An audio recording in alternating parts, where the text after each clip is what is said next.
Es la primera era y la más larga de la historia de la Tierra, ya que en esta la vida evoluciona lentamente. Engloba los periodos adeico, arcaico y proterozoico. En este momento se está formando el sistema solar en forma de gas y polvo, bombardeo de meteoritos y también la formación de la corteza continental y de la Luna. En esta era se dan las primeras rocas sedimentarias más antiguas conocidas y depositadas en ambientes marinos. También se da la aparición de las primeras células anaerobias heterótrofas y anaerobias fotosintéticas. Y por último, se comienza a liberar el oxígeno hacia la atmósfera. En el eón proterozoico se produjeron grandes plegamientos y cataclismos que dan origen a principales cadenas montañosas. Además, aparecen las primeras células eucariotas protistas, las cuales han recibido el nombre de Gripania. Por ende, el precámbrico fue vital, ya que la Tierra sufrió una adaptación para luego albergar vida en ella. La era paleozoica es un periodo de tiempo de la prehistoria después de la conformación de la Tierra y antes de que aparecieran los reptiles. El nombre paleozoico significa vida antigua o vida vieja, y se divide en 6 periodos. Primero, el periodo cámbrico. En este ocurrió un fenómeno conocido como la explosión cámbrica, que fue un surgimiento masivo de nuevas especies de animales. El periodo ordovícico. Los animales eran en una gran mayoría invertebrados. Las primeras formas de plantas eran hongos y plantas primitivas de tonalidades verdes. Durante este periodo ocurrió una elevada actividad volcánica debido a los movimientos de las placas tectónicas, que más tarde formarían cientos de montañas. Este acercamiento de los continentes que formaron la Pangea.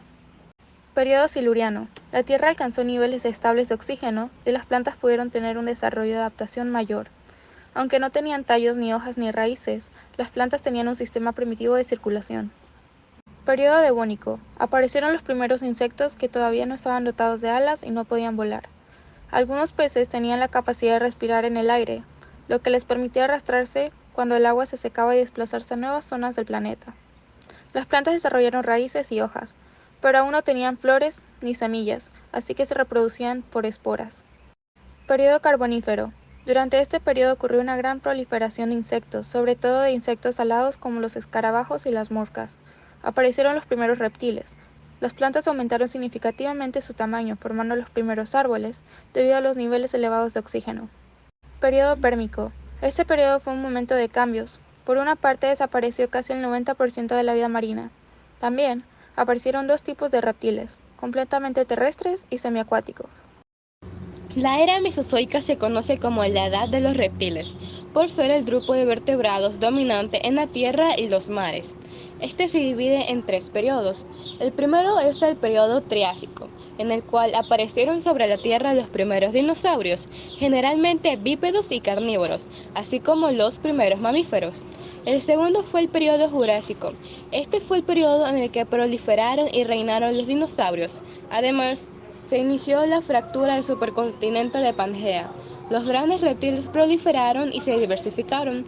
Así conquistaron la tierra, el mar e incluso el aire.